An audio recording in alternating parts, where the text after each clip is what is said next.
একদিন মানে আমরা এই সময় ঈদের সময়টা হচ্ছে গত বছরে, তো আমরা আমার নানার বাড়িতে যাই। নানার বাড়িতে যাওয়ার পরে আত্মীয় স্বজন সবাই বাড়িতে আসছে। আমি আমাদের বাড়ির চারপাশে কথা একটু বলি। আমাদের যে বাড়িটার পিছনে হচ্ছে জঙ্গল, আর সামনে হচ্ছে খোলা আপনার জমি। আর বাড়ির যে ডান পাশে বাড়ি থেকে প্রায় 50 থেকে 70 এরকম 60-70 মিটার দূরে একটা নদী আছে। তো নদীর পাড়ে যাওয়ার একটাই রাস্তা। তো আমি আর আমার মামাতো ভাই, তো আমরা মানে আমাদের হচ্ছে ঈদ ছাড়া কোনো সময় দেখা হয় না। তো আমরা যখন চিন্তা করছি যে সময় বাজে হচ্ছে রাত্রে 11টা বাজে, তো আমরা চিন্তা করলাম যেহেতু ঈদের সময় সবাই তো সজাগ, আত্মীয় স্বজন সবাই আসছে বাড়িতে, সবাই সজাগ। তা আমরা দুইজন কথা বলার জন্য যেহেতু 60-70 মিটার ব্যবধান, তা আমরা চিন্তা করলাম যে আমরা একবার কথা বলে যাব, আবার বাড়িতে আসবো, একবার নদীর পাড়ে যাবো আর একবার আসবো। এইভাবে আমরা কি করলাম, মোবাইল টোবাইল সব রেখে, চাঁদনি রাত হালকা হালকা সবকিছু দেখা যায়। তো আমরা দুই ভাই কথা বলে একবার নদীর পাড়ে গেলাম, আবার আসলাম। আবার যখন যাই তখন হঠাৎ করে দিকে আমার নানা আসতেছে, মানে লুঙ্গি পরা, লুঙ্গিটা এভাবে ধরে আসতেছে। তা আমরা নানা দিকে আমরা সালাম দিলাম, আসসালামু আলাইকুম নানা। নানা উত্তরও দিল যে ওয়ালাইকুম আসসালাম। তারপর আমরা আবার নদীর পাড়ে গেছি আর নানা তো বাড়ির দিকে চলে আসছে। আমাদের যে নদীর পাড়ে রাস্তাটা, এক পাশে হচ্ছে জমি, ধান ক্ষেত, দুই পাশে ধান ক্ষেত।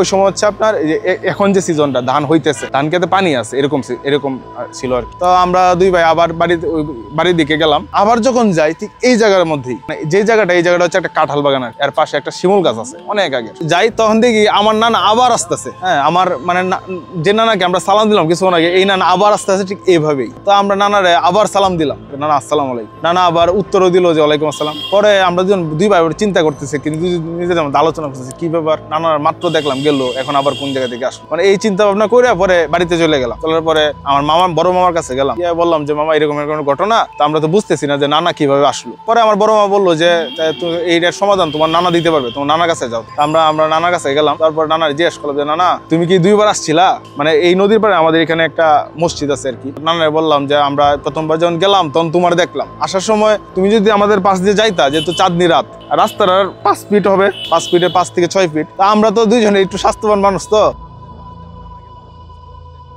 এরকম কোনো কিছু আমাদের সাথে হয় না। কিন্তু নানা 2বার আসলো কেমন রহস্যময়। পরে আমরা নানার কাছে গেলাম বা নানাকে জিজ্ঞেস করলাম আর কি যে এরকম একটা ঘটনা হয়েছে। তো নানা বললো যে আমি 2বার গেছিলাম, হয়তো বা তোরা দেখাস নাই। হ্যাঁ, এটা বলে আমাদেরকে একটা সান্ত্বনা দিচ্ছে আর কি। এদিন রাত গেল, পরের দিন আমার নানুরে সবাইকে বললো যে আমরা দুজন যাতে রাত্রেবেলা নদীর পাড়ে না যাই, হ্যাঁ এই জায়গাটা ভালো না। তো তখন বুঝলাম আর কি যে এরকম একটা প্যারানরমাল কিছু একটা ছিল। হ্যাঁ, রহস্য গেলো যে আমার নানাকে 2বার কিভাবে দেখলাম, মানে আগে প্রথম জন কে ছিল।